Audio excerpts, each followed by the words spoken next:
ॐ भूर्भुवः स्वः तत्सवितुर्वरेण्यं भर्गो देवस्य धीमहि धियो यो नः प्रचोदयात्। ॐ शान्ति शान्ति शान्तिः।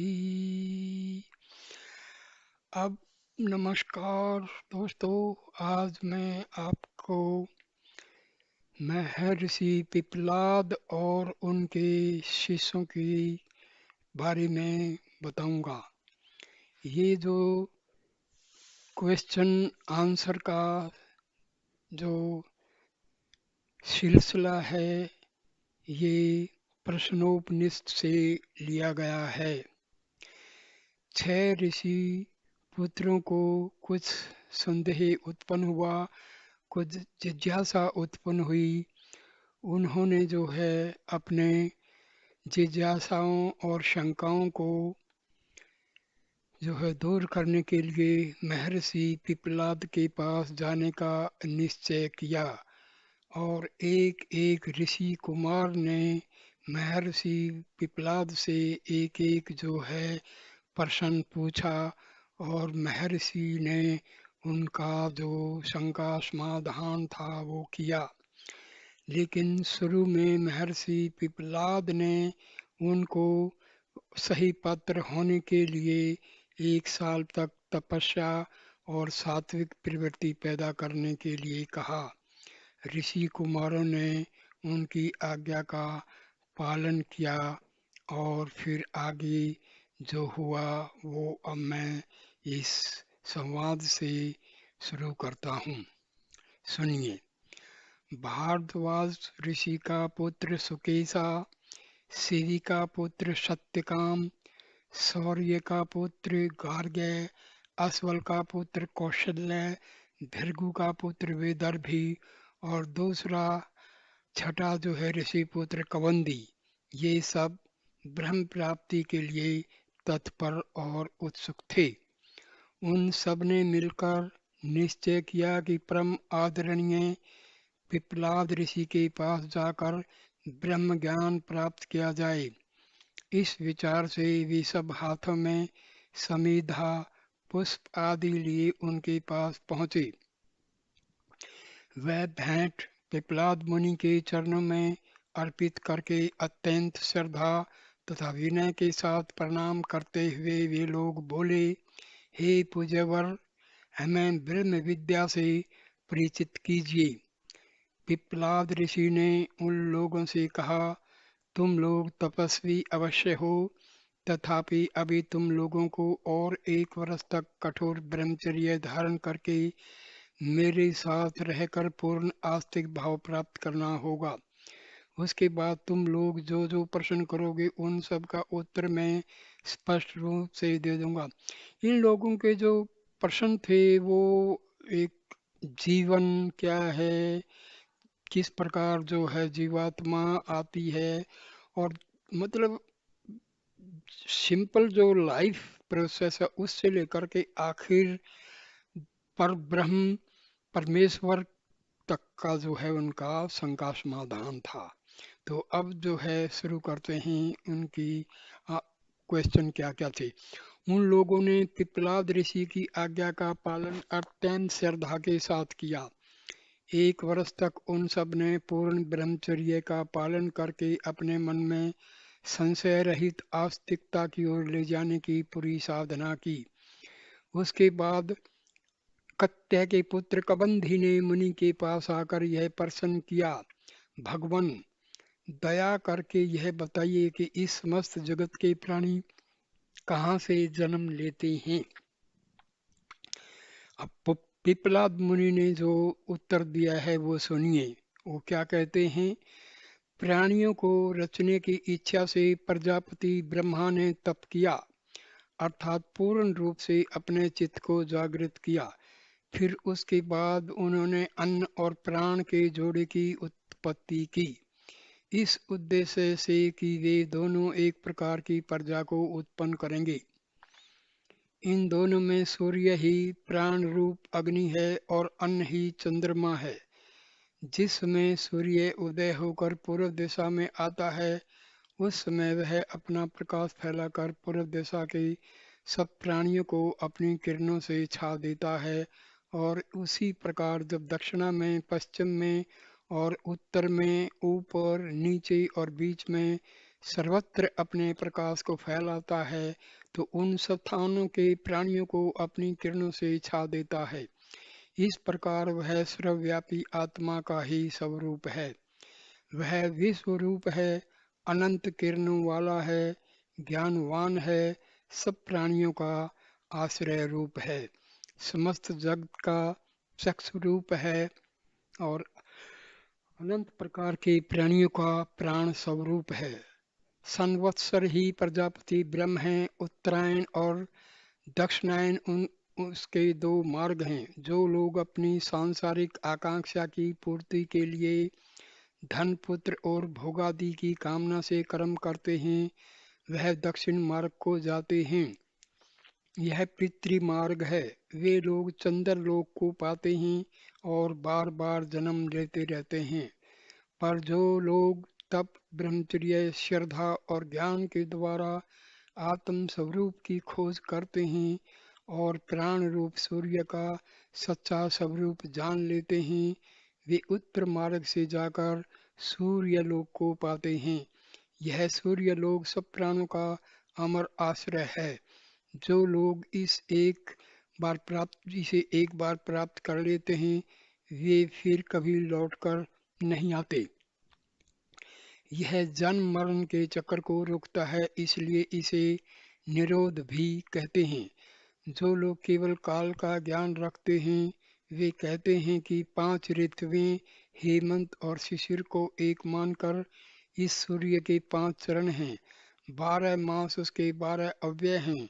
यह सारी भौतिक सृष्टि का जन्मदाता होने से सबका पिता है। पर दूसरे विद्वानों की यह धारणा है कि वह सर्व ज्ञान स्वरूप है और सूक्ष्म रूप का जन्मदाता है। वह 7 प्रकार की रंगीन किरणों से युक्त होने के कारण सप्त ज्ञान चक्रों से युक्त और 6 ऋतु रूपी अरे वाली काल रूपी रथ में स्थित है। इसमें सारा जगत प्रतिष्ठित होकर रथ के पहियों की तरह घूमता रहता है। यह सूर्य रूपी ब्रह्म स्थूल तथा सूक्ष्म दोनों रूप से सृष्टि का कारण है।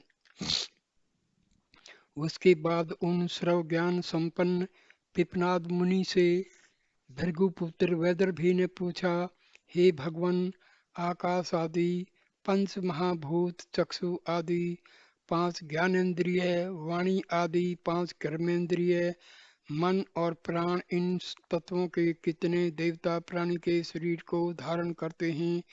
उनमें से कौन कौन इसे प्रकाशित करते हैं और इन सब में श्रेष्ठ कौन है? इस प्रश्न के उत्तर में महर्षि पिप्पलाद बोले, ये सब देवता आकाश, वायु, अग्नि, जल, पृथ्वी, वाणी, मन, चक्षु और सर्वत्र कर्णेंद्र हैं। इन्होंने एक समय अपनी अपनी शक्ति को प्रकाशित करते हुए कहा, हम इस शरीर में व्याप्त होकर उसे धारण करते हैं। इस पर उन सबसे महान शक्तिशाली प्राण ने कहा, तुम मोह में न पड़ो, अपने अज्ञान के कारण मिथ्या अहंकार के फेर में मत पड़ो। मैं ही अपने को 5 भागों में बांटकर इस शरीर में व्याप कर उसका धारण करने वाला हूँ। पर उन सब ने प्राण की इस बात पर विश्वास नहीं किया। तब प्राण उनको शिक्षा देने के विचार से शरीर से बाहर निकल गया। फल यह हुआ कि उसी के साथ सब इंद्रियां भी बाहर को निकल आई। जब प्राण ने शरीर में प्रवेश किया, स्थित हुआ, तब सब इंद्रियां भी उसके पीछे पीछे आकर स्थित हुई।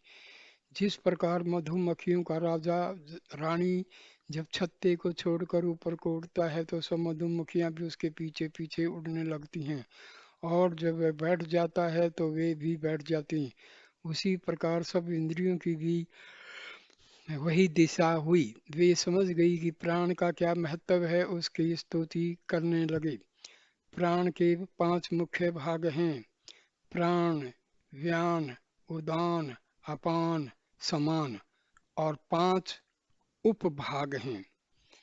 यह सब प्राण अंग अग्नि रूप से प्रज्वलित होता है, सूर्य रूप से सारे जगत में प्रकाश फैलाता है, मेघ के रूप में वर्षा करता है, इंद्र का रूप धारण करके यह प्रजा का पालन और असुरों का नाश करता है।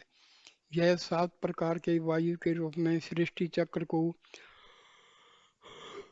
गतिशील बनाता है, पृथ्वी के रूप में अपने में सब कुछ धारण करता है, चंद्रमा के रूप में स्निग्धता बरसाता है, सत और असत, स्थूल और सूक्ष्म रूप जो कुछ भी इस नश्वर जगत में है, उस सब का कारण यही प्राण है और अमृत तथा अविनाशी भी यही है।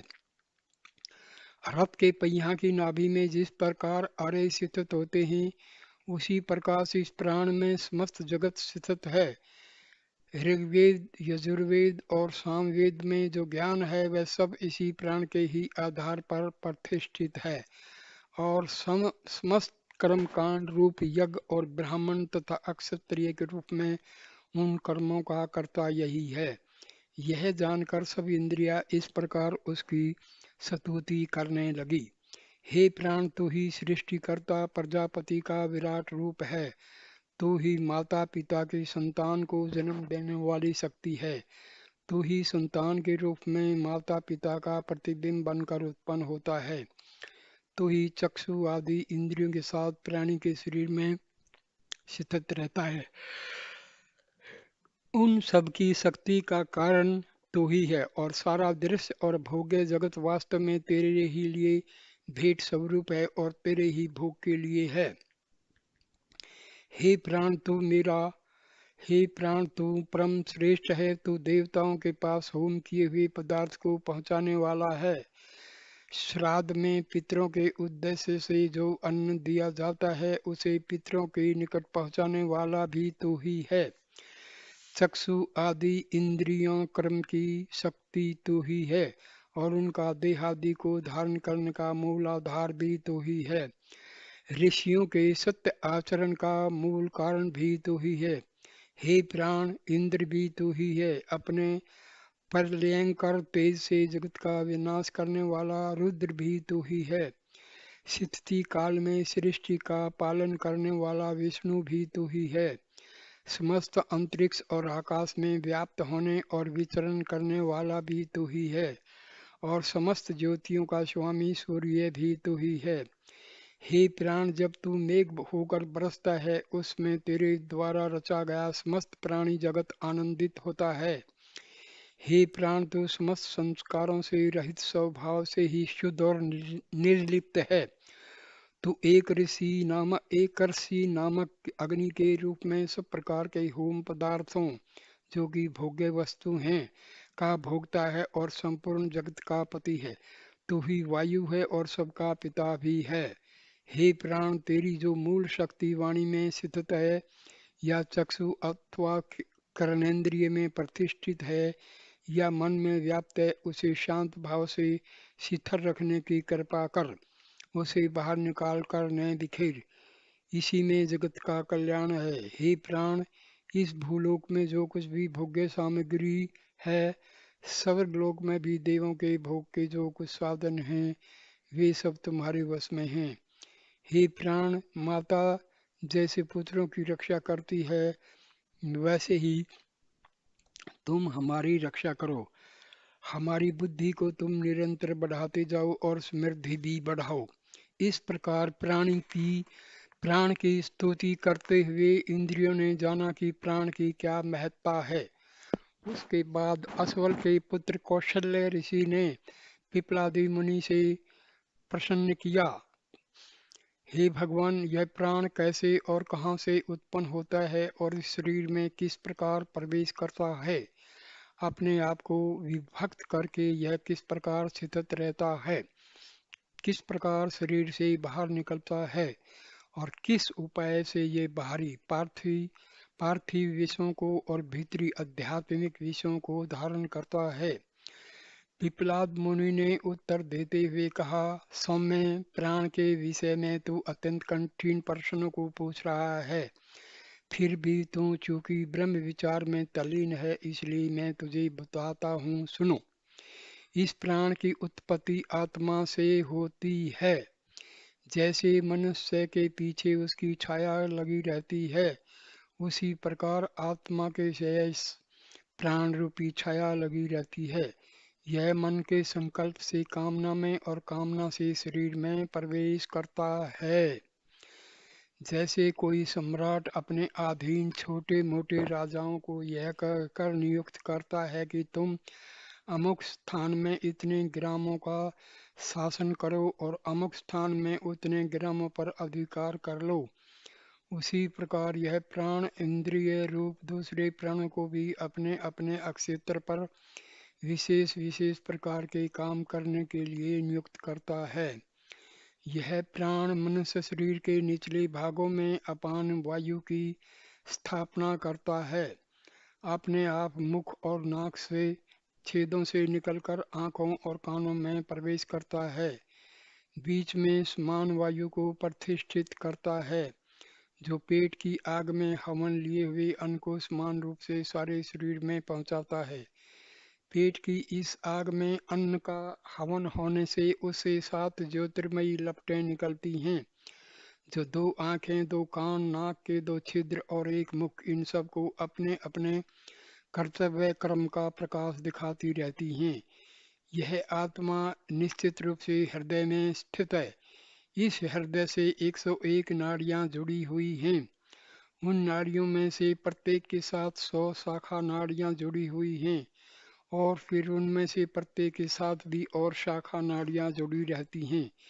इन सब नाड़ियों में सारे शरीर में व्याप्त होने वाला व्यान नामक वायु विचरण करता है।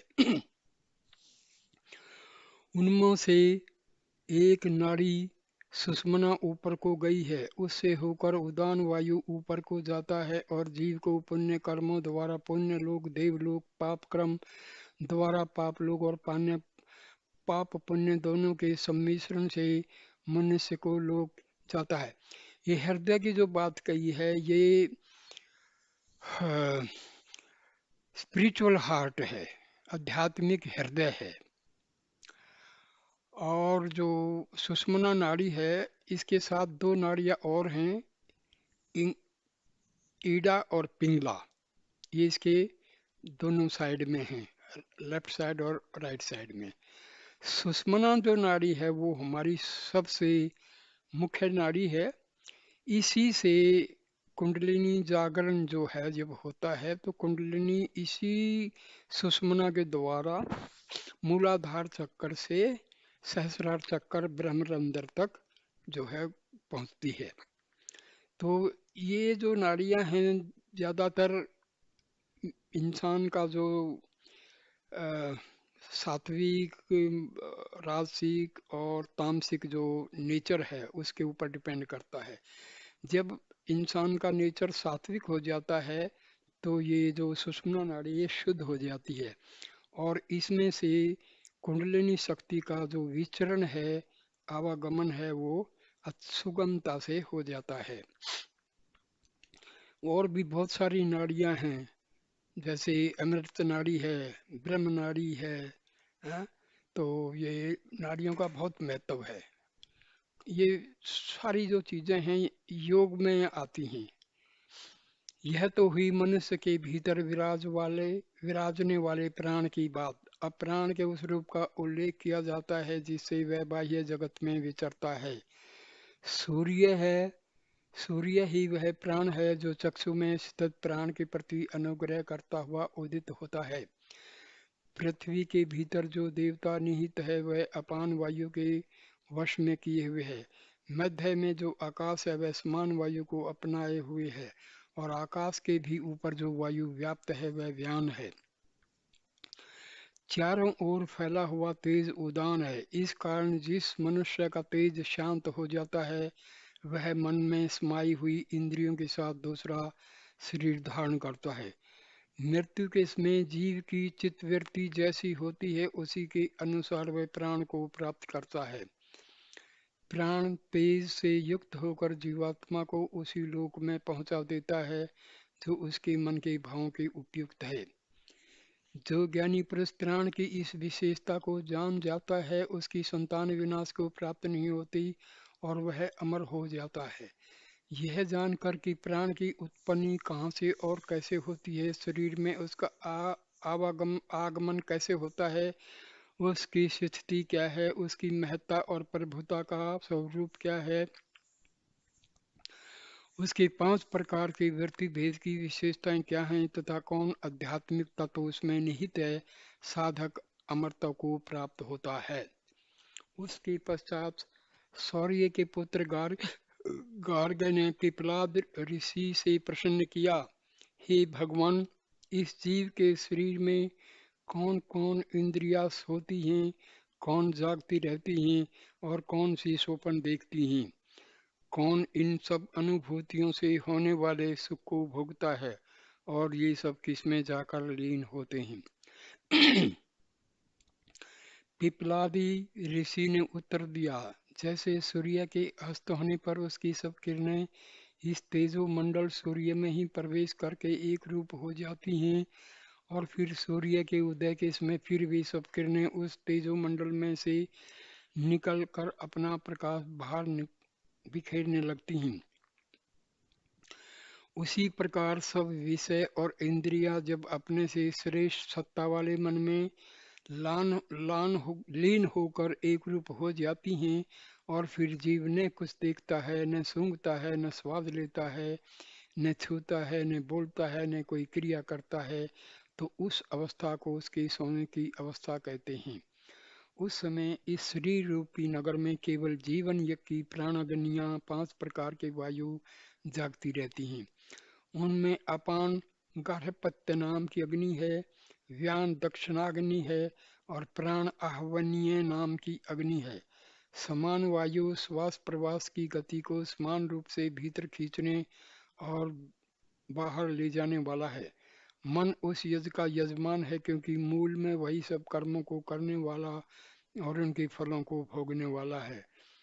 उदान उस यज्ञ का फल है क्योंकि वह मन को ध्यान मगन करके ब्रह्म की प्राप्ति कराता है। इस दशा में सोपन की सी अवस्था में यह ज्योति स्वरूप मन ब्रह्म की अपार महिमा का अनुभव करता है। जिसे वह पहले देख चुका है उससे नए सिरे से नए रूप में देखा हुआ सा बोध करता है। जो कुछ पहले सुन चुका है उसे फिर से सुनाता है। अनेक देशों और विदेशों में देखी और अनुभव की हुई वस्तुएं और बातों को रूप में देखता है और अनुभव करता है। इस जन्म में देखे या सुने हुए अथवा जन्मांतर में देखे या सुने हुए सत्य और असत विषयों को फिर से देखता, सुनता या अनुभव करता है। जब यह मन जब ज्ञान रूपी तेज द्वारा मगनता की अवस्था को प्राप्त होता है तो उस दशा में फिर वही किसी भी प्रकार का सोपान नहीं देखता। उसकी समस्त चिंता और वासना रूपी किरणें उस महातेज का में विलीन हो जाती हैं और तब इस शरीर में अगाध और अनंत सुख की अनुभूति व्याप्त हो जाती है। जिस प्रकार सूर्यास्त के बाद समस्त पक्षी बसेरा लेने के लिए एक पेड़ का आश्रय लेकर पकड़कर उसमें निश्चिंत भाव से निद्रा मगन हो जाते हैं, उसी प्रकार ब्रह्म प्राप्ति की उस अवस्था में मन की सब वासनाएं और कामनाएं और उसमें प्रतिबिंबित होने वाला सब दृश्य जगत आत्मा में विलीन हो जाता है। सुषुप्ति की उस दशा में पृथ्वी और उसका अव्यक्त सूक्ष्म स्वरूप जल और उसकी अदृश्य विभक्ति वायु और उसका सूक्ष्म भाव तेज और उसका अंतर आभास आकाश और सूक्ष्म मात्रा स्वरूप भीतरी आकाश का भाव चक्षु और उसके देखने के विषय सारा दृश्य जगत करण और उसके सुनने योग्य विषय नाक और उसके द्वारा सूंघे जाने वाले पदार्थ जीव और स्वाद लेने वाली योग्य वस्तुएं स्पर्शेंद्रिय और छूने योग्य पदार्थ वाणी और बोले जाने वाले योग्य विषय चरण और चलने योग्य प्रदेश मन और उसके द्वारा मनन किए हुए जाने वाले विषय बुद्धि और जानने योग्य पदार्थ या विषय अहंकार और अहंकार करने योग्य विषय चित्त और उसके द्वारा चिंता करने योग्य बातें प्रकाश और प्रकाशित होने योग्य विषय प्राण और उसके द्वारा धारण करने योग्य सगल पदार्थ आत्मा में लीन होकर एक रूप हो जाते हैं और आनंद की अनुभूति द्वारा मगनता की अवस्था को प्राप्त होते हैं। दोस्तों ये जो बातें हैं ना, ऐसे लगती हैं क्योंकि थोड़ी सी कठिन ऐसे लगती हैं क्योंकि हम इनसे काफी अनभिज्ञ हैं। नहीं तो हम जब मेडिटेशन करते हैं तो हम अनुभव करते हैं। देखो, बीमारियां होती हैं हमारे शरीर में। किसी भी अंग में जो अंग बीमार होता है तो उसका कारण क्या होता है कि वहां पर जो है प्राण की पहुंच नहीं हो पाती है। तो जो लोग आध्यात्मिक तरीके से हीलिंग करते हैं, वो क्या करते हैं, उस एरिया में प्राण की प्राप्ति करवाते हैं। जहाँ प्राण नहीं पहुँचता है वो अंग जो है बीमार पड़ जाता है। तो हम मेडिटेशन में इस चीज़ को अफर्मेशन द्वारा विजुअलाइजेशन से ये चीज़ अनुभूति इसकी अनुभूति कर सकते हैं। ये बिल्कुल अनुभूति की बात है, ये सब एक्सपीरियंस की बात है। हम जो है प्राण को किसी एक अंग में इकट्ठा कर सकते हैं, ऐसा विजुअलाइजेशन करते हैं, एफर्मेशन करते हैं। जैसे हमारे कहीं कुछ दर्द है तो हम विजुअलाइज करेंगे कि मेरे शरीर से जो है सारा प्राण जो है प्राण इकट्ठा हो रहा है, यहाँ पर इकट्ठा हो रहा है, इकट्ठा मतलब ऐसा हम विजुअलाइजेशन करते हैं, एफर्मेशन करते हैं। तो ये सब चीज़ें अनुभव की हैं। अनुभव हमारे अंदर है नहीं तो हमें ये सब ऐसे ही लगता है हवाई बातें, मतलब ये क्या है। नहीं तो बैठ के शांति से जब अनुभूति करते हैं, अनुभव करते हैं, एक्सपीरियंस करते हैं तो ये चीज़ें हमारी समझ में आती हैं। तो ये थोड़ा डिफिकल्ट लगता है सुनने में, ऐसे लगता है जैसे ये सब फालतू बातें, लेकिन ये सच है। ये हमें अनुभव करना पड़ता है, बैठना पड़ता है, मेडिटेशन में बैठना पड़ता है, कंसंट्रेशन करना पड़ता है। और हम देखो हमारे शरीर में कमजोरी आती है, बुद्धि निस्तेज हो जाती है, याददाश्त चली जाती है। इसका कारण क्या है कि प्राण की जो शक्ति है वो मिल नहीं पा रही है पूरे शरीर में। तो हम ये जब मेडिटेशन करें तो विजुअलाइज करें कि प्राण शक्ति हमारे सहस्रार के द्वारा शरीर में प्रवेश कर रही है, प्रवेश कर रही है। ऐसे थोड़ा देर विजुलाइज करेंगे, फिर ये प्राण शक्ति सहस्रार से नीचे आ रही है, नीचे आ रही है, आज्ञा चक्र में पहुंच गई है, आज्ञा चक्र में पहुंच गई है, आज्ञा चक्र से प्राण शक्ति विशुद्धि चक्र में पहुंच गई है, विशुद्धि चक्र में पहुंच गई है, विशुद्धि चक्र से अनाहत चक्र में पहुंच गई है, अनाहत चक्र में पहुंच गई है, अनाहत चक्र से नीचे की तरफ जा रही है, मणिपुर चक्र में पहुंच गई है, मणिपुर चक्र में पहुंच गई है। फिर प्राण शक्ति जो है नीचे जा रही है, नीचे जा रही है, स्वादिष्ठान चक्र में पहुंच गई है, स्वादिष्ठान चक्र से मूलाधार चक्र में पहुंच गई है। फिर आहिस्ता आहिस्ता शरीर के एक एक सेल में, एक एक कोष में प्राण शक्ति भर रही। तो भाई ये चीजें अनुभव की हैं, ये करो तो पता लगेगा। ये सब आसान है, नहीं तो मुश्किल दिखाई देता है। और फिर हमारा मन जो है वो मतलब उचट जाता है इन चीजों से। स्पिरिचुअलिज्म जो है ना, मतलब अनुभव की चीज है, ये करना पड़ता है। करके देखो तो ये बहुत आसान है। जैसे मैंने ये बताया ना विजुअलाइजेशन, ये बिल्कुल बिल्कुल आसान तरीका है। प्राण शक्ति को हम जो है नॉर्मल सांस जो लेते हैं उसमें प्राण की जो मात्रा है वो बहुत कम होती है। जब प्राणायाम करते हैं तो थोड़ी मात्रा में हमारे पास प्राण शक्ति आती है। लेकिन जिस टाइम मेडिटेशन करते हैं, क्योंकि हमारा मूल स्रोत क्या है, पावर का, शक्ति का, आत्मा है। तो हम आत्मा से रिक्वेस्ट करते हैं कि इस ब्रह्मांड से प्राण शक्ति को खींच के शरीर में प्रवेश कराओ। तो भाई करो। ये मैं दूसरे किसी वीडियो में ये दूंगा। ये प्रक्रिया बहुत आसान है और इसको करने से हम जो हैं प्राण शक्ति, प्राण वायु इसको अपने शरीर में अच्छी मात्रा में धारण कर सकते हैं। तो आगे चलिए। वह सुषुप्ति की अवस्था में अविनाशी आत्मा में उसी प्रकार लीन हो जाता है जिस प्रकार जल के सूख जाने पर उसका प्रतिबिंब सूर्य में ही विलीन हो जाता है। हे सौम्य, सब प्रकार की इच्छाओं और चिंताओं से रहित होकर जो उस अज्ञान से मुक्त शरीर के सब संस्कारों से शून्य निर्गुण शुभ्र प्रकाश में कभी विनष्ट न होने वाले परब्रह्म को ज्ञान जाता है, तब वह उसी श्रेष्ठ अविनाशी को प्राप्त होता है और अविद्या से रहित होकर सर्वज्ञ सब कुछ जानने वाला बन जाता है। हे सौम्य, जिस परम तत्व में सब प्राण पंच महाभूत अग्नि वायु आदि सब देवता समस्त इंद्रियों के साथ लीन हो जाते हैं, उस विज्ञान स्वरूप ब्रह्म को जो जान जाता है वह सर्वज्ञ होकर सब में व्याप्त हो जाता है। उसके पश्चात शिवी के पुत्र सत्यकाम ने पिप्पलाद मुनि से प्रसन्न किया, हे भगवान, मनुष्यों में जो विद्वान व्यक्ति मृत्यु के समय तक जीवन भर ओंकार का ध्यान करे, उसके रहस्य का भेद करके उसके महत्व से परिचित हो जाए, वह किस लोक को प्राप्त करता है। पिपलाद ऋषि ने उत्तर में कहा, हे सत्य काम, यह ओंकार निश्चय ही पर ब्रह्म भी है और अपर ब्रह्म भी है। देखिए मैं बताऊं आपको, आप ओम का जाप कीजिए, मैंने वीडियो भी दिया हुआ है। ओम का जाप करते हैं ना तो क्या होता है, हमारे अनाहत में भी एक नाद है ओम का।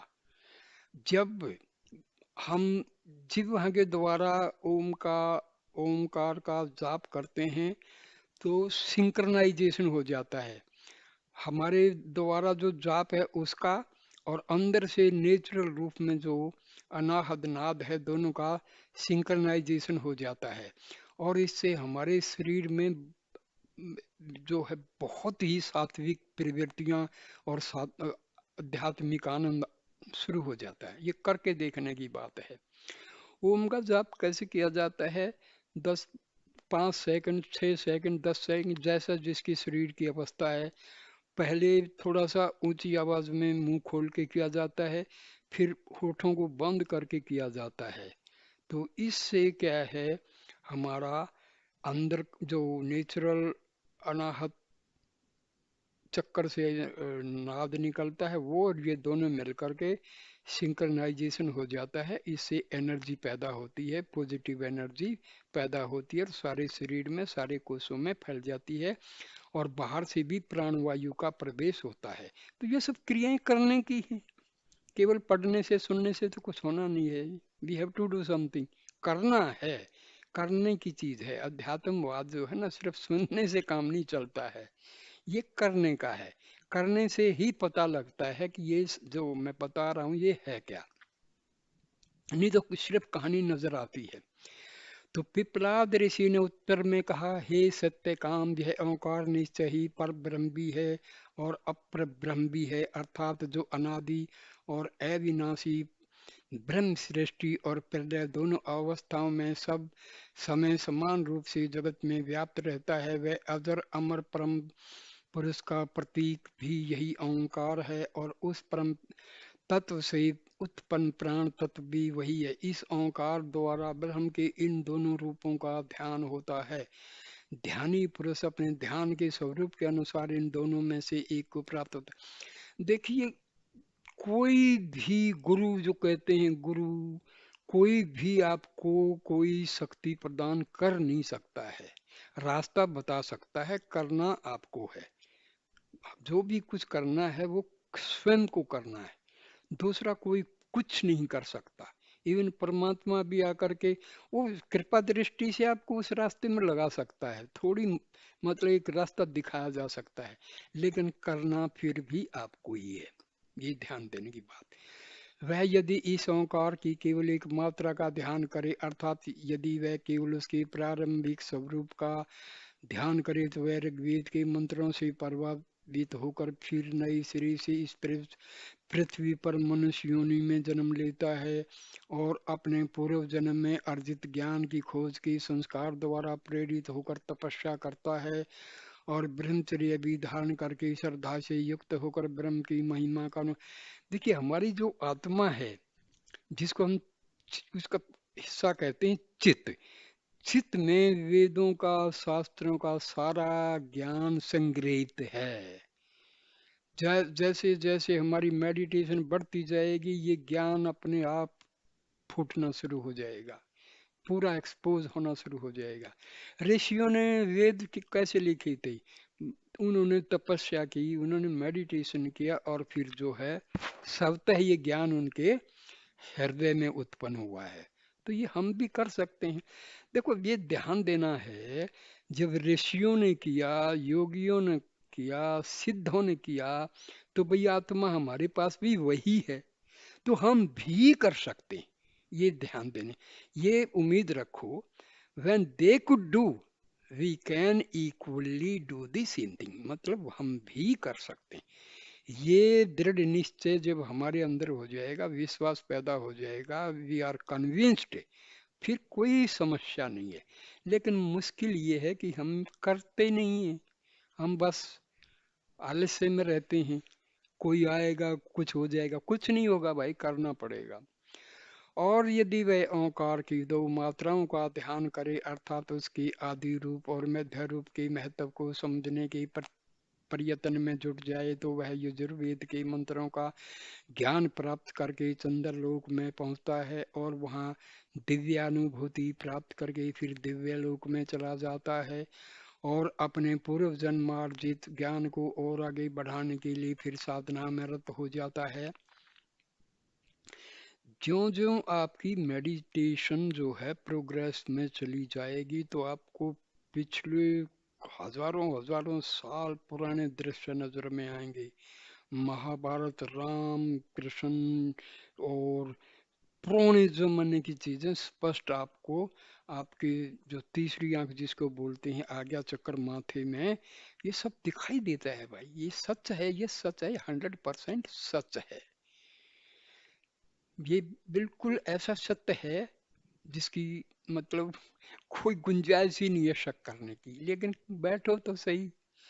उसके बाद वह त्रिमात्रा युक्त ओंकार के रूप प्राण रूप का ध्यान करने लगता है और उसके द्वारा परम पुरुष के स्वरूप का बोध करने लगता है। वह तेजो में सूर्य लोक में पहुंचता है।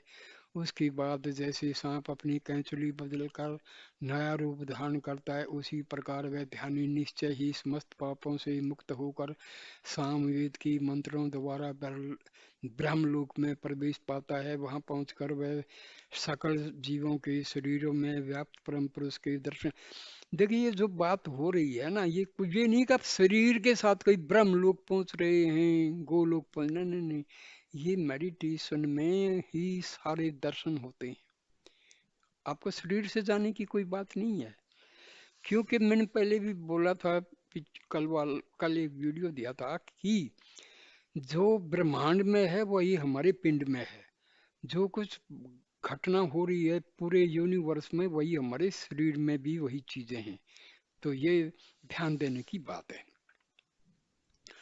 ओंकार की 3 मात्राएं, अकार, उकार और मकार, इंग्लिश में ए यू एम, ये 3 हैं। अब इनसे ही हमारा जागृत अवस्था, सुसुप्ति और स्वप्न अवस्था, सुसुप्ति का भी पता लगता है। ब्रह्मा विष्णु महेश का भी इससे पता लगता है।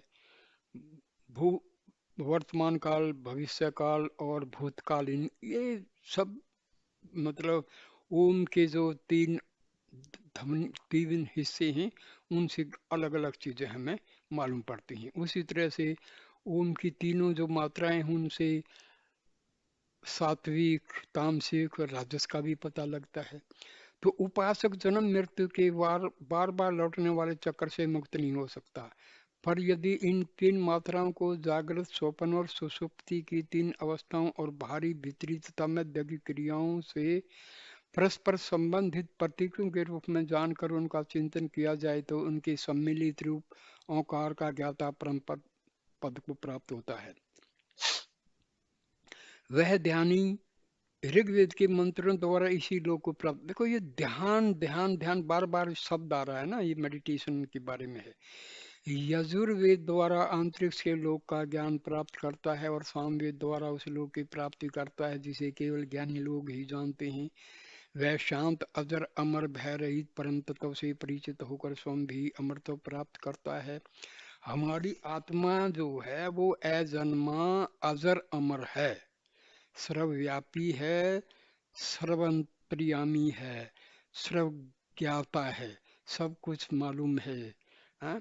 तो ओमनी पोटेंट, ओमनी सेंट और ओमनी प्रेजेंट है ये हमारी आत्मा। उसके बाद भारद्वाज के पुत्र सुकेशा ने तितलाद मुनि से कहा, हे भगवान, कौशल देश के निवासी हिरण्य नामक राजपुत्र ने एक बार मुझसे पूछा, हे भारद्वाज पुत्र सुकेशा, तुम्हें 16 कलाओं से युक्त परम पुरुष के संबंध में कोई जानकारी है क्या? मैंने कहा, नहीं, मैं नहीं जानता। मेरी इस बात पर उस राजकुमार को विश्वास नहीं हुआ। उसने समझा कि जानते हुए भी मैं किसी कारण से उसे बताना नहीं चाहता। उसने जब दोबारा प्रश्न किया तो मैंने कहा, यदि मुझे उस 16 कला वाले पुरुष के विषय में कुछ भी ज्ञान होता तो मैं तुम्हें क्यों नहीं बताता। जो व्यक्ति असत्य बोलता है वह जड़ सहित सूख जाता है। उसे न इस लोक में सुख मिलता है न परलोक में शांति। ऐसा जानकर मैं कभी झूठ नहीं बोल सकता। मेरी यह बात सुनकर राजकुमार चुपचाप रथ पर चढ़कर चला गया। अब मैं आपसे विनय पूर्वक यह जानना चाहता हूँ कि यह 16 कला वाला पुरुष कौन है और कहाँ निवास करता है। पिप्पलाद ऋषि ने जब सुकेशा के इस तरह की बात सुनी तो उन्होंने उत्तर दिया, हे सौम्य, जिस मूल पुरुष से 16 कलाएं उत्पन्न होती हैं वह शरीर के भीतर हृदय रूपी आकाश में विराजता है। देखो कितनी बड़ी बात है, यह हमारी आत्मा ही है जो 16 कलाओं से सुशोभित है और हमारे हृदय में ही परमात्मा है, हमारे हृदय में ही आत्मा है और आत्मा और परमात्मा एक ही हैं। असली ब्रह्म ज्ञान की बात है। हमारे आध्यात्मिक हृदय में आत्मा है, वही पर परमात्मा है। आत्मा और परमात्मा अलग नहीं है। तो ये सिंपल चीज है, लेकिन भाई इसका तो दर्शन करना होता है मेडिटेशन मेडिटेशन मेडिटेशन के द्वारा। उस पुरुष ने इस प्रकार चिंतन किया, शरीर में से किसके बाहर निकलने पर मैं स्वयं निकला हुआ सा हो जाऊंगा और किसके शिथित रहने पर मैं शिथिर रूप में वर्तमान रहूंगा। यह सोचकर उस मूल पुरुष ने प्राण की रचना की। उस देखो, आत्मा और प्राण साथ साथ होते हैं क्योंकि प्राण की उत्पत्ति ही आत्मा से होती है। आत्मा निकलती है, प्राण भी निकलता है, प्राण निकलता है तो आत्मा भी समझो निकल गई, तभी मौत होती है शरीर की। उस प्राण पर उसने अपने आप को मूल रूप से प्रतिष्ठित किया। प्राण के रूप में ही वह सब प्राणियों के भीतर स्थित रहने लगा और प्राण के बाहर निकल जाने पर जैसे वह स्वयं के साथ बाहर को निकल जाता हो ऐसा रूपक उसने रच दिया। उस प्राण के द्वारा उसने प्राणियों के भीतर श्रद्धा की प्रवृत्ति उत्पन्न की, जिसके सहारे से ही प्राण अपने मूलगत श्रेष्ठ रूप को समझने में समर्थ होता है और कल्याण में लक्ष्य की ओर अपनी मति को स्थिर रखने में समर्थ होता है। श्रद्धा के बाद उसने कर्म चक्र के आधार स्वरूप वायु, तेज, जल, पृथ्वी, इंद्रिय समूह, मन और अन्न को उत्पन्न किया। अन्न से बल और वीर्य को उत्पन्न किया। उसके बाद तप के बाद सभी लौकिक और पारलौकिक कर्मों के मंत्रों को, उसके पश्चात उन कर्मों के फल भोग के लिए समस्त लोगों को और फिर उन लोगों में उत्पन्न होने वाले सब प्राणियों के नामों को उत्पन्न किया। ये ही उस मूल पुरुष की 16 कलाएं हैं जो प्राणियों के अज्ञान के कारण भिन्न भिन्न जान पड़ती हैं और स्वप्न देखने वाले व्यक्ति द्वारा स्वप्न में रची गई पदार्थों की तरह मोह तथा भ्रम पैदा करती हैं। जिस प्रकार ये गतिशील और सब समय बहती रहने वाली नदियां समुद्र में जाकर उसमें विलीन हो जाती हैं, और समुद्र के जल के साथ एक रूप होकर अपना स्वतंत्र अस्तित्व खो बैठती हैं और समुद्र के नाम से ही प्रसिद्ध होती हैं। उसी प्रकार सब कुछ देखने वाले परम पुरुष की ओर जाने वाली ये 16 कलाएं उस पुरुष को प्राप्त होकर उसी में लीन हो जाती हैं। वे उसमें एक रूप होकर मिल जाती हैं और उसके नाम और रूप के साथ भेद नष्ट हो जाते हैं।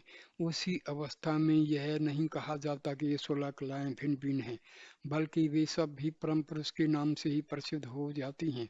उस समय यह दृष्टा पुरुष समस्त कलाओं से रहित एक रूप और अमर स्थिति को प्राप्त हो जाता है।